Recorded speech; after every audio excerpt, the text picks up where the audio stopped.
Have you got a presentation coming up that you're starting to panic about? Here's a tip that hopefully will help. Have a strong call to action.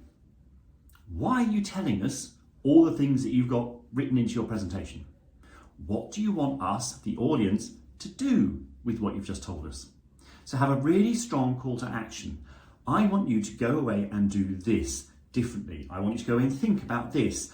I want you to go away and tell the rest of your team about what I'm telling you now. It may be you are trying to change people's thoughts or behaviour, but lay it out. Don't expect them to extrapolate the call to action from what you've just said. Be really clear. In fact, you're probably going to want to start your presentation with, this is what we want to do. We want to change the way you do this. And then you're going to bring it to a conclusion with, now hopefully you understand why we want you to do that. So a good, strong call to action. Be directional. Be really specific. Don't expect your audience just to try and work it out themselves, because quite frankly, they won't. I hope that helps.